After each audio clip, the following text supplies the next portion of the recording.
Afridi's coming round the wicket here. Fielder's out deep on the leg side in front of square. Big gap on the leg side, at least for a single. Here's Afridi, bowls, and Helm just works on the offside, actually, towards extra cover. Vince is right back on the 30-yard circle, happy to allow a single. Wondered, is there a little decision made as well here between Simpson and Helm, saying, well, actually, do you know what? If we're going to take a risk right now, maybe the man to take the risk is Helm. Because, again, if Simpson's there in the 19th, 20th over, Middlesex are going to be very close.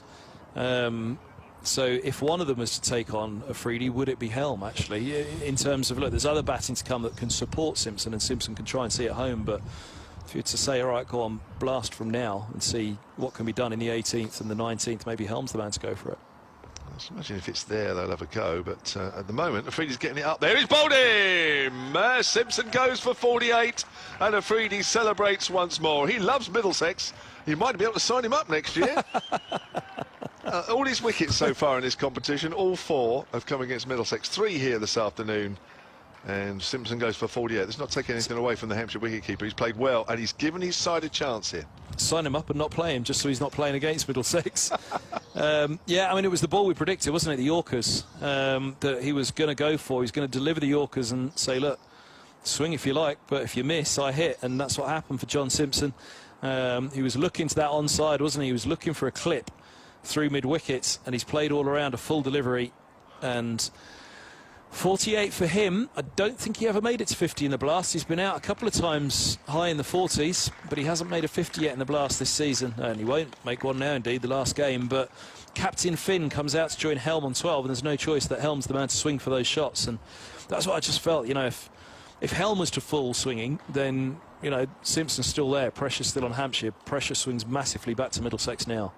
21 needed off 15 deliveries, 3 more from Shaheen Afridi. Here's the first of them. Bowling to the Middlesex captain. Round the wicket is full, and it's a toe breaker, and he's bowled him. And there's another wicket for Afridi, and he's on a hat-trick. Well, I think he can almost taste the champagne getting back on that flight tomorrow. Certainly if he gets another one. He's enjoying himself in his final few hours here in England. Extraordinary game of cricket, hey? Finn just taps Helm on the back and says, I'm sorry, as he walks off. All good luck, whichever one it was. I mean, look, I said it at the start of the over, they're all going to be Yorkers, aren't they, this over? Every single one of them. And anything that's... Set yourself up for the Yorker, anything that's not is a bonus.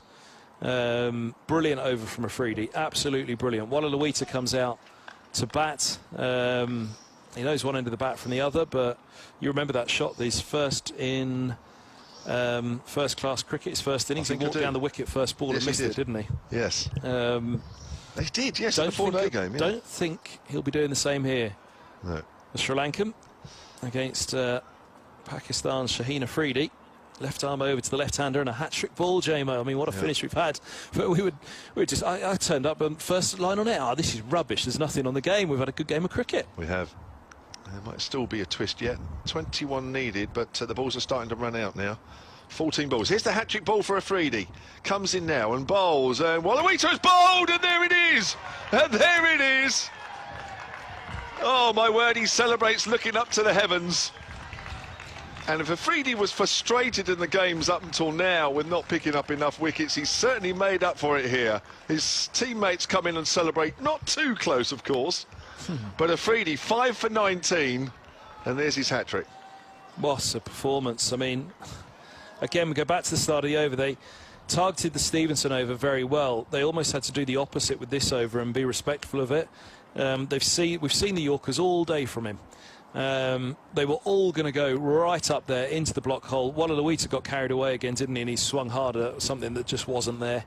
When really at this stage you needed to be blocking for Helm and just say, all right, fine, this over's done. Helmy, you've got to score 20 off 2 overs.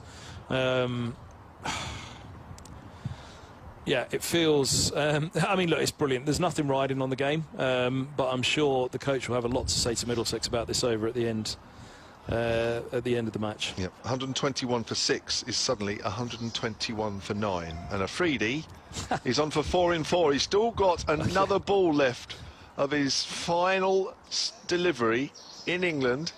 That plane leaves tomorrow. And he's got a chance of picking up 4 in 4. He's got 5 for 19. And he's going to be bowling to Tim Murtagh, the number 11 for Middlesex. I think it's fair to say Tom Helm would have said to him, it'll be full, mate. Yes. It'll be full and straight, just get in the way. Here's Afridi then for 4 in 4. Comes in and bowls. Merton's bowled, and there it is. It's 4 in 4. Middle stump knocked out of the ground. Afridi celebrates once more, looking up into the heavens. There can't be anybody left up there to look at. Middlesex 121 for 6, 121 all out, and Hampshire have won this game by 20 runs. And Shaheen Afridi, he will remember his last moments here at the Ageas Bowl. What have we just seen? I mean, again, beginning of the... I said the majority of them would be. All 6 deliveries were Yorkers, weren't they? All 6. I think one of the Wheaters might have been fractionally short of a Yorker. It was right up there, though.